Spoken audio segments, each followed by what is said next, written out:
Hi friends, this is Leela. Welcome to my channel Leela WebDev. So in the previous video, we have learned about the async await functionality and all those things we have seen it. So now in this video, we will try to see the practical implementation of this async await functionality. So we did this one, right? Previous code. So show image, which will show the image. So this one we have implemented this thing in a normal then thing, promise thing. So let's try to convert this one into a async await. So here we are using this button add event listener, right? So what you need to do first, so let's try to convert here. Steps we'll try to write it. So here first we need to do the fetch request. So that means let response is equal to fetch of image URL. Okay, so this is the first step which we will be doing. So afterwards keeping the await and all those things we'll try to do. Then next it is checking the status. Okay, so status means we are getting the good response, whether we are trying to check whether the response is good or not. So let's try to keep it this one in the good response only. I will try to keep it response. So I am sending the response so that I get the good response. Afterwards, we need to convert the response to the blob.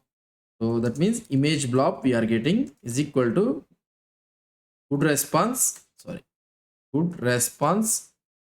dot blob. So we got the blob finished. Then afterwards, what I need to do here. So we got the image blob here, good response dot blob. So we convert it into blob. Next, what we need to do? So we need to frame the URL. That one is also what I need to do. URL dot create object URL of data. So we got the URL, and what I need to do is so image element dot src is equal to URL. Okay, that's it. So now we have converted everything into the async await. There is no need to use the then blocks here, the promise chaining and all those things. Now here to make this image blob. Yeah. Let's see the output. What will happen? So let's click on this one. Show image, and we are able to see that good response.blob and all those things. We are able to see some errors. So why? Because so here fetch means we need to wait until the fetch is resolved. So that is the main concept. So let's try to use the await functionality. When I use the await functionality, we'll get an error. Why? Because must and should we need to use the await inside async only. So what I need to do, I need to keep async here.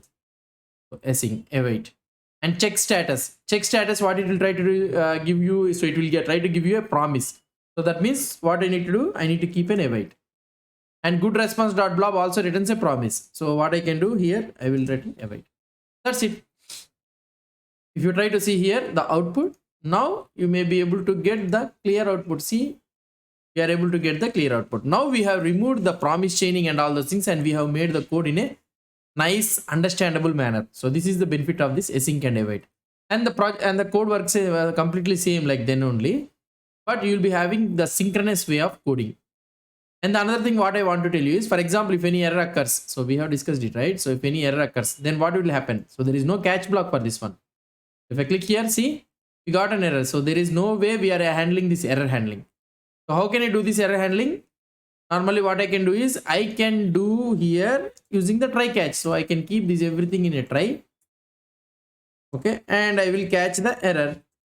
That's it, right? So now here I can do console.log error occurred. Whatever it may be. So maybe spelling mistake wrong. So I hope that you understood about this one, what I want to tell you. So here what I will try to do. So here if I click on the show image, see now we have caught the error without any problem successfully. So this is how we can catch the errors and we can do it. So hope you understood about this one, async await functionality. So a lot of things are there. We'll do is mini projects and all those things in this async await and fetch and Ajax, Axios and all those things we'll try to do. So hope you understood about this one. If you have any doubts or any suggestions, please post the comments below to this video. And if you like this video, please do support me by subscribing to my channel. Thank you.